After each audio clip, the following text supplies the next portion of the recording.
Halo Sobat Fobia Kota Sejarah, kembali lagi di channel kesayangan kita ini. Pada video kali ini kita akan membahas mengenai asal-usul Kabupaten Karawang.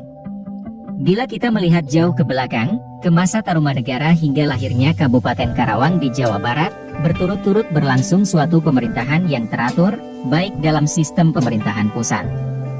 Pemegang kekuasaan yang berbeda, seperti Kerajaan Tarumanegara Kerajaan Sunda, termasuk pemerintahan Galuh yang memisahkan diri dari Kerajaan Tarumanegara ataupun Kerajaan Sunda pada tahun 671 Masehi.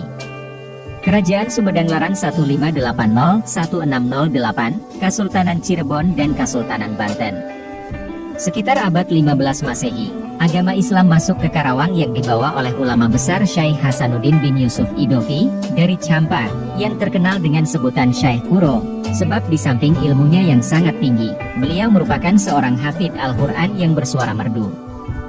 Kemudian ajaran agama Islam tersebut dilanjutkan penyebarannya oleh para wali yang disebut wali sangat.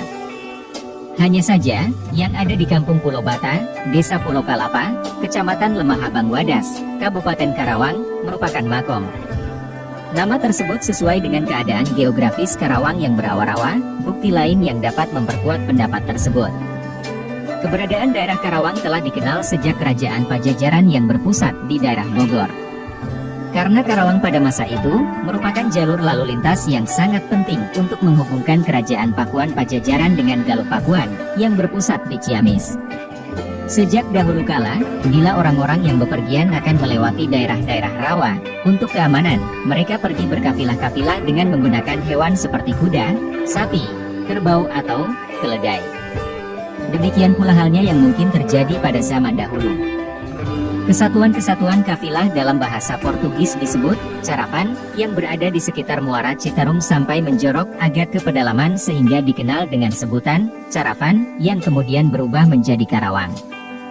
Dari Pakuan Pajajaran ada sebuah jalan yang dapat melalui Cilengsi atau Cibarusah, Warung Gede, Tanjung Pura, Karawang, Cikao, Purwakarta, Raja Galuh Talaga, Kawali, dan berpusat di Kerajaan Galuh Pakuan di Ciamis dan Bojonggaluh. Sebagai penggantinya Sultan Agung mengangkat Rangga Gede, putra Prabu Geusan Ulun, dari istri Nyimas Gedengwaru dari Sumedang, Rangga Gempol II, putra Rangga Gempol Kusumah-Dinata yang mestinya menerima tahta kerajaan.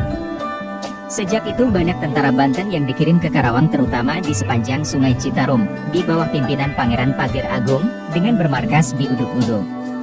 Pengiriman bala tentara Banten ke Karawang dilakukan Sultan Banten bukan saja untuk memenuhi permintaan Rangga Gempol II, tetapi merupakan awal usaha Banten untuk menguasai Karawang sebagai persiapan merebut kembali pelabuhan Banten yang telah dikuasai oleh kompeni yaitu Pelabuhan Sunda Kelapa. Banten yang bermarkas di Uduk-Uduk mempunyai pertahanan yang sangat kuat, karena itu perlu diimbangi dengan kekuatan yang memadai pula.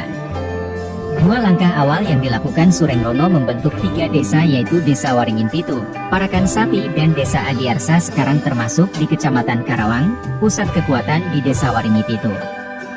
Karena jauh dan sulitnya hubungan antara Karawang dan Mataram, Arya Wirasaba belum sempat melaporkan tugas yang sedang dilaksanakan Sultan Agung. Keadaan ini menjadikan Sultan Agung mempunyai anggapan bahwa tugas yang diberikan kepada Arya Wirasaba gagal dilaksanakan.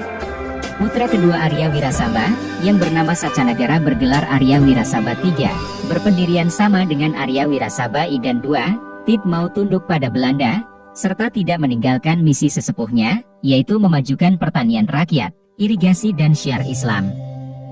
Nah itu dia sobat untuk pembahasan pada video kali ini, mengenai asal-usul Kabupaten Karawang Jawa Barat. Bagaimana pendapat kalian sobat? Tulis pendapat kalian di kolom komentar ya sobat dan jangan lupa untuk like, comment, and subscribe.